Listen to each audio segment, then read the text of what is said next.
Okay, and now we're going to look at the final column on the home grid of Voco Chat, which is the everyday words column. So you can see we've got an area for people, for places, and for more words, and we'll look at each of these individually. So if we jump into the people area, you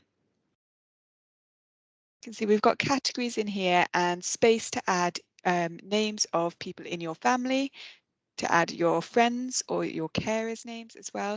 And each of these grids is a blank grid that you can easily edit and you can add people's names to. We've also got some generic family words so that you can talk about someone else's mum or dad or brother, sister, and lots of space to add other relations. And then we've got some generic people words as well. So you could be talking about the boy or the girl if you didn't know who they were or what their name was. If we go to more, you'll see that there are some additional grids set up for people words. So if you had, for example, you wanted to add the names of people that you see at school or at respite or at your daycare centre, you could easily rename those jumps to represent that. If we go back one, you'll see we've got a couple of other really useful things in this area as well. So we've got an area for describing people. So thinking about AAC users who might meet lots of different people in their day and they may not always have their names stored in their vocabulary, or they may not always know someone's name. You can come here and say, I'll describe them. It was that tall guy with the blonde hair. And that might be enough to give someone a clue as to who you're talking about. We've also got an area in people talking about relationships. So it has some useful relationship phrases, some individual words, and this is one of the areas that's a little bit different between the child and the teen and adult vocabulary. There's just a little bit more in there for those older users. If we jump home, the next area in the everyday words is places. And similarly, we've got some categorized language in here. So we've got inside words, outside words, we've got words all about shopping. And then we've got a jump to my places. This is another one of those blank grids where you could add specific places important to the user. But we've also got some common buildings and places that people might go. So we've got a list of different places here, restaurants, swimming pools, leisure centres, and each of these buildings has a chat grid associated with it. So if we talk about going to the cafe, you'll see that once we've made that selection, you've arrived on one of these chat grids where there's lots of really useful vocabulary to use either when you're at the cafe, you're talking about the cafe, or you're talking about a trip to the cafe.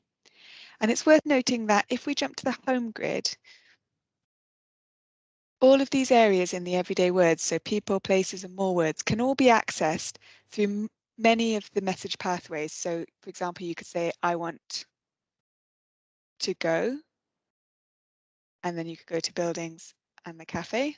So I want to go to the cafe, and then you could talk about what you want to do when you're there. But if we jump home again, you could also say, can I tell you something? It already happened. I'm telling you a story about something in the past, and then about a place. And again, jumping back to cafe. So you're saying, can I tell you about when I went to the cafe? And maybe you can talk about ordering cake when you were there. If we jump home, the final section in the everyday words is more words. And this is an area of different grids where all of the language is categorized.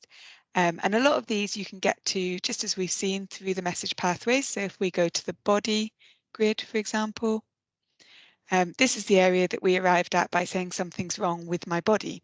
And we came here. If we jump back one, if you use the I want pathway and you said, I want something to eat, you'd go to the food category.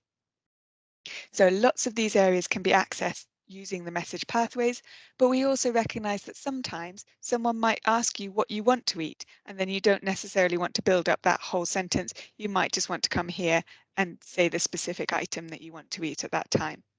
So all of that vocabulary can be accessed through more words, and there's more to show on the next jump. And then there's some blank grids as well, where you could add specific topic based words or category based words specific to that user. And this is one of the areas, again, that's slightly different between the child and the teen and adult vocabulary. In the child version, you have access to things like magic and toys and games, so vocabulary around those things that isn't included in the teen and adult version.